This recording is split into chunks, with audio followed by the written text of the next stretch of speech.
नमस्कार मित्रांनो, माझ्या चॅनलवरती तुमचे खूप खूप मनापासून स्वागत आहे. तर आपण आज बघणार आहोत की श्रावणातील शुक्रवार ज्योतिकाची पूजा कशी करावी, लेकरांची ओवाळणी कशी करावी, ज्योतिका पूजन म्हणजे काय हे सविस्तर आपण इथे माहिती जाणून घेणार आहोत. तर श्रावण महिन्यातील प्रत्येक शुक्रवार हा महिलांसाठी श्रद्धेचा आणि भक्तीचा दिवस असतो आणि महाराष्ट्रातील अनेक घरांमध्ये श्रावणातील शुक्रवारी ज्योतीची पूजा करण्याची परंपरा आहे. ज्योतीला मुलाचे रक्षण करणारी आणि त्याचे आरोग्य सुख समृद्धीसाठी प्रार्थना केली जाणारी देवता आहे, म्हणून श्रद्धेने पूजन केले जातात. आजच्या या व्हिडिओमध्ये आपण ज्योतीचे पूजन कसे करावे, पूजा मांडणी कशी करावी, साहित्य काय लागणार आहे, पूजा कशी करावी आणि लेकरांची ओवाळणी कशी घालायची आहे आपण इथे आज जाणून घेणार आहोत. तर पूजेची तयारी करताना सर्वप्रथम घर आणि पूजा करण्याची जागा स्वच्छ करून घ्यायची. पूजेची जागा स्वच्छ, पाट चौरंग ठेवावा. त्यानंतर स्वच्छ वस्त्र अंथरावे. ज्योतीची प्रतिमा किंवा आपल्या घरातील परंपरेनुसार वापरली जाणारी ज्योतीची प्रतिमा चित्र पूजेची जागा ठेवावी. पूजेची जागा शक्यतो शांत आणि स्वच्छ असावी. पूजेसाठी लागणारे साहित्य पूजेसाठी आपल्याला ज्योतीची चित्र, प्रतिमा, पाट चौरंग, स्वच्छ वस्त्र, हळद कुंकू, अक्षता, फुले, हार, उदबत्ती, दिवा, तूप, तेल, नैवेद्य, फळे, नारळ, सुपारी, पान, दक्षिणा आणि त्यानंतर पाणी असलेले तांब्हण किंवा कलश, आरतीचे साहित्यांमध्ये आपल्याला कुलाचारानुसार आवश्यक बदल करू शकतात, कारण की आपल्या कुळामध्ये जे असेल तशी तुम्ही मांडणी तिथे करू शकता. तर नसेल येत तर मी ज्या पद्धतीत सांगते त्या पद्धतीत तुम्ही पूजा मांडणी करू शकता. पूजा मांडणी करताना पाटावर स्वच्छ वस्त्र अंथरून त्यावर ज्योतीची प्रतिमा ठेवायची आहे. प्रतिमेला हळद कुंकू लावायचं, फुले अर्पण करावे, समोर दिवा ठेवावा, बत्ती लावावी. त्यानंतर मन शांत करून ज्योती मातेला नमस्कार करावा. पूजेमध्ये सर्वात महत्त्वाची गोष्ट म्हणजे श्रद्धा असणं आणि स्वच्छ मन असणं हे फार गरजेचं असतं.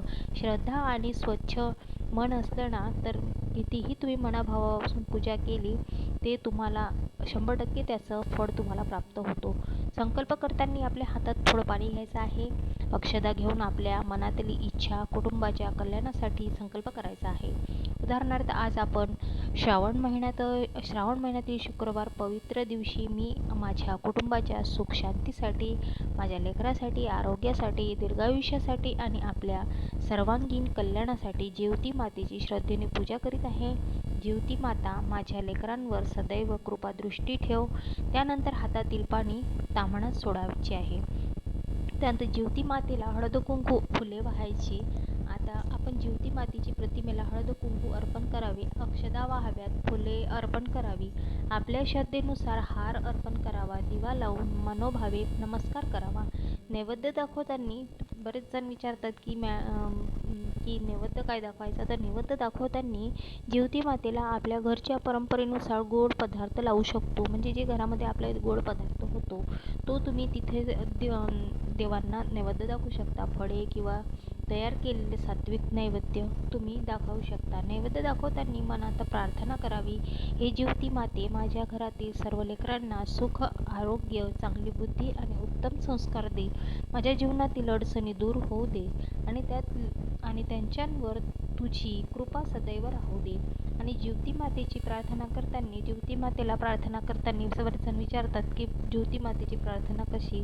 तर ज्योती मातेंना प्रार्थना करताना देवाचं नामस्मरण करायचं. ज्योती माता माझ्या लेकरांचे रक्षण कर, त्यांना निरोगी, आनंदी आणि सद्गुणी जीवन लाभू दे आणि त्याच्या शिक्षणात प्रगती होऊ दे, आयुष्यात यश मिळू दे, माझ्या घरामध्ये सुख शांती आणि समाधान नांदू दे.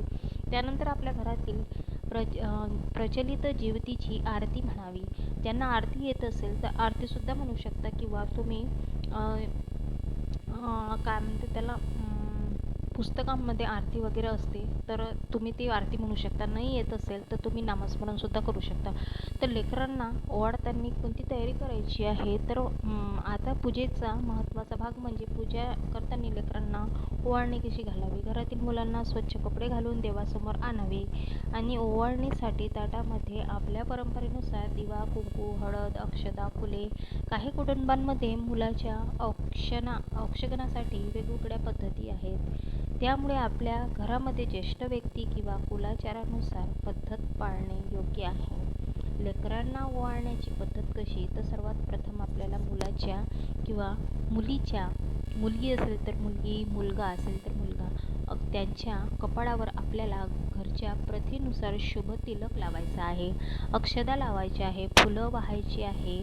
त्यानंतर दिव्याला औक्षगण करून ओवाळताना मनात अशी भावना ठेवावी, जीवती मातेच्या कृपेने माझ्या लेकराला उत्तम आरोग्य, सुख, शांती, चांगली बुद्धी, शिक्षणात प्रगती, यश मिळू दे आणि आयुष्यात सदैव चांगली दिशा दाखव. ओवाळणीच्या झाल्यानंतर मुलांना देवाला नमस्कार करायला सांगायचा आहे. लेकरांना आशीर्वाद देताना ती ओवाळणी झाल्यानंतर मुलांच्या डोक्यावर प्रेमाने हात ठेवून त्यांना आशीर्वाद द्यावा. तू सदैव आनंदी राहा, निरोगी राहा, चांगलं शिक्षण घे, मोठ्याचा आदर कर आणि आयुष्यात चांगली माणुसकी जप, असाच आशीर्वाद आईवडील प्रत्येक मुलांना देतात. तर तुम्ही सुद्धा असाच आशीर्वाद आपल्या मुलांना द्या, कारण की आईवडिलांचा आशीर्वाद हा फार महत्त्वाचा असतो. देवापेक्षाही श्रेष्ठ आईवडिलांचा आशीर्वाद असतो, कारण की तेच त्यांना धर्तीवर आणतात, मोठं करतात, लहानाचं मोठं करतात, त्यांचं शिक्षण करतात, त्यांचं पालनपोषण करतात. म्हणून आईवडिलांना सगळ्यात मोठं वरदान दिलेलं आहे देवांनी. म्हणून आईवडिलाचा आशीर्वाद हा फार गरजेचा असतो. तर अशा शुभेच्छा देणं हीच विधी मागील सुंदर कौटुंबिक भावना आहे.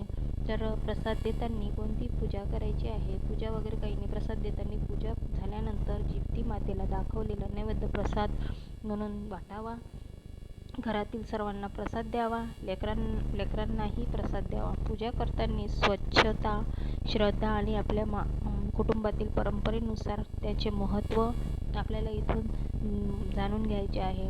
तर शेवटी जिवती मातेला हात जोडून प्रार्थना करावी, ही जिवती माता माझ्या घरात सर्व लेकरांची सदैव कल्याण कर, त्यांना आरोग्य, चांगले संस्कार दे, यश दे, माझ्या कुटुंबावर कृपादृष्टी राहू दे, घरामध्ये सुख शांती राहू दे, समाधान नांदू दे. यानंतर आरती करून पूजा पूर्ण करावी. त्यानंतर श्रावणातील शुक्रवारची जिवती पूजा ही केवळ एक धार्मिक विधी नसून आपल्या लेकरांच्या सुखासाठी आणि कल्याणासाठी व्यक्त केलेली प्रेमाची आणि श्रद्धेची भावना आहे. पूजेची पद्धत प्रत्येक कुटुंबाच्या कुलाचारानुसार थोडी वेगळी असू शकते, पण त्यामुळे आपल्या घरात जी परंपरा आहे, ज्येष्ठाचे मार्गदर्शन घेऊन आदर करावा आणि त्यांच्याच मार्गदर्शनाने तुम्ही ही पूजा करू शकता. जर नसेल येत तर मी जो पद्धती सांगितलेली आहे त्या पद्धतीत तुम्ही पूजा करू शकता. तर आजचा व्हिडिओ आवडला असेल आपल्याला तर आपल्या कुटुंबामध्ये, महिलांमध्ये आणि मातांना नक्की शेअर करा. जिवती मातेची कृपा आपल्या सर्व लेकरांवर सदैव राहो. जय जिवती माता. शुभ श्रावण शुक्रवार.